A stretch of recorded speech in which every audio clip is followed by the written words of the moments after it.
अगर आप यूट्यूब पर नए हैं तो प्लीज़ चैनल को लाइक एंड सब्सक्राइब करें और अपने दोस्तों को शेयर करें। तो प्रश्न है कि पांडुलिपि क्या है, इसकी क्या उपयोगिता है।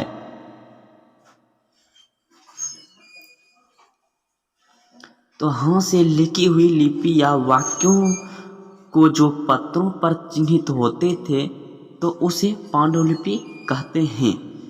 छापखाना के आविष्कार से पहले भारत में इसकी पुरानी एवं समृद्धि परंपरा थी। पांडुलिपि काफ़ी महंगी और नाजुक होती थी। इसकी लिखावट कठिन एवं प्रचुरता से उपलब्ध नहीं होने के कारण यह आम जनता के पहुंच से बाहर थी। तो पांडुलिपि क्या है, इसको क्या कहते हैं। यानी पांडुलिपि उस दस्तावेज को कहते हैं जो एक व्यक्ति या अनेक व्यक्ति द्वारा हाथ से लिखी गई हो, उसे पांडुलिपि कहते हैं। जैसे मान लीजिए कि हस्तलिखित पत्र। अगर ये समझ में आ गया तो अगला प्रश्न पर जाते हैं।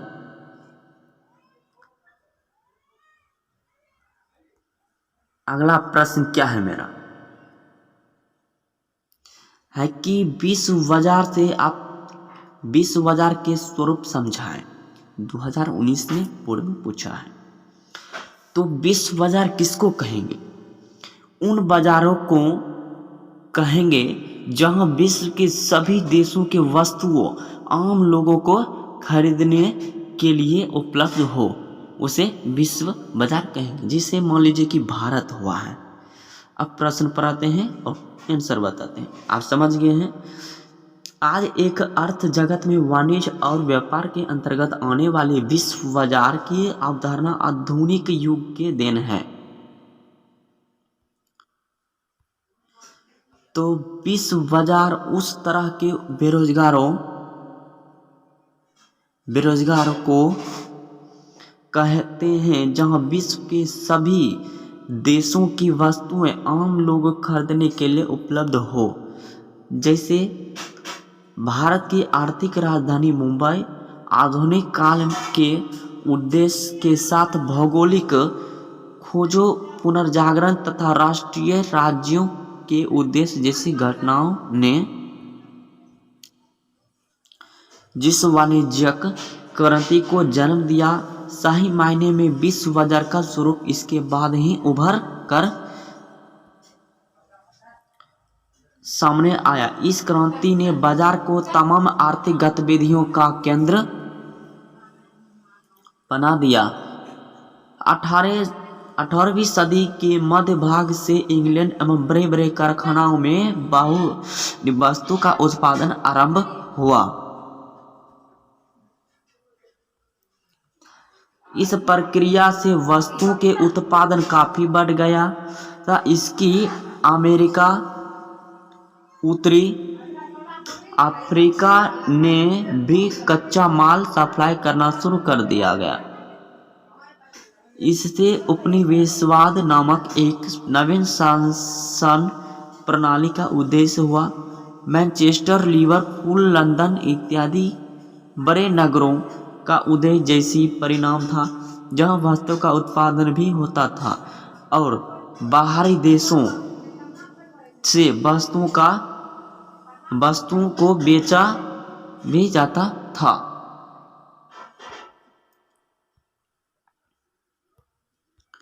तो उसे हम विश्व बाजार के नाम से जानते हैं। अगला प्रश्न क्या है, रोलेट एक्ट। रोलेट एक्ट का मतलब क्या होता है, पहले समझा देते। रोलेट एक्ट का मतलब होता है कि रोलेट एक्ट एक काला कानून भी कहा जाता है। ठीक, इसके ब्रिटिश सरकार ने भारत के लोगों को कुचलने के लिए बनाया गया था। यानी ब्रिटिश सरकार है ना, भारत को लोग को कुचलने के लिए बनाया था। यह एक ऐसा कानून बना था कि इसके अंदर ब्रिटिश सरकार ने यह अधिकार दिया था कि वह किसी भी भारतीय लोगों को मुकदमा चलाए बिना अदालत और जेल में कर सकते हैं। आइए अब प्रश्न से समझते हैं। रॉलेट एक्ट से क्या समझते हैं? लॉर्ड चेम्सफोर्ड ने न्यायाधीश सिडनी रॉलेट अध्यक्षता में एक समिति की नियुक्ति की।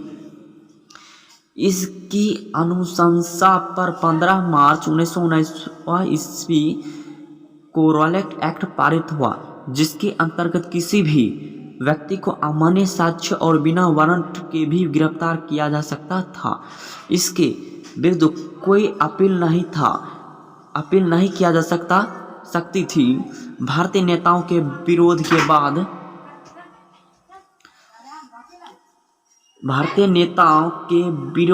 के बाद भी यह विधेयक लागू कर दिया गया।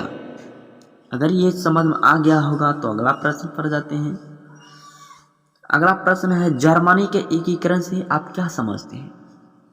तो एकीकरण का पहला मतलब समझिए। जर्मनी के एकीकरण का क्या मतलब है? तो एकीकरण का मतलब होता है कि दो या दो से अधिक वस्तुओं को एक रूप में देना। ठीक, अब प्रश्न पर और उत्तर पर जाते हैं। जर्मनी के एकीकरण में बिस्मार्क की क्या भूमिका है? संक्षिप्त में लिखें। जर्मनी की एकीकरण में सबसे महत्वपूर्ण भूमिका बिस्मार्क की है। उसने सुधार एवं कूटनीति के तहत एकीकरण का प्रयास किया। वह प्रासा का चांसलर था। उन्होंने रक्त और लौह की नीति का पालन किया। सर्वप्रथम उसने फ्रांस और ऑस्ट्रिया से संधि कर डेनमार्क पर अंकुश लगाया। 1864 ईस्वी में उसने डेनमार्क पर आक्रमण कर स्लेस्विग और होल्स्टाइन को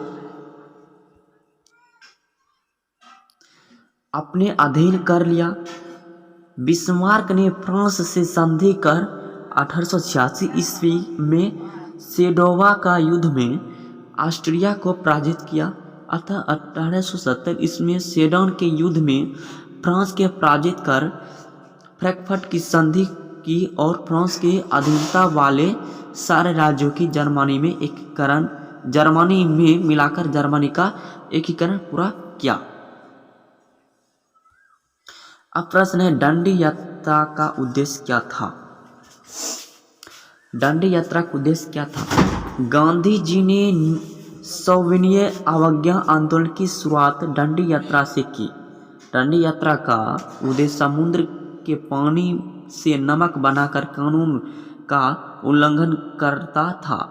पूरे देश में नमक कानून का उल्लंघन किया गया। अगला है, इटली के एकीकरण में जर्मनी का क्या उद्देश्य था? एकीकरण का मतलब समझ गए हैं, दो या दो से अधिक वस्तुओं के एक रूप में देना। इसका उत्तर है, मेजनी एक उदारवादी राष्ट्रवादी क्रांतिकारी था। वो इटली के निरंकुश शासकों से मुक्त कराना चाहता था और उसे एक एकीकृत गणतंत्र के रूप में देखना चाहता था। वह योग्य सेनापति के साथ गणतांत्रिक विचारों का समर्थक भी था।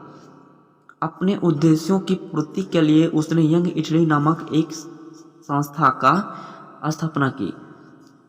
उग्र राष्ट्रवादी विचारों के कारण मेजनी को निर्वासित होकर इंग्लैंड जाना पड़ा और वहीं से अपने लेखों एवं रचनाओं के जरिए इटली के एकीकरण के आंदोलन को प्रेरित करता रहा।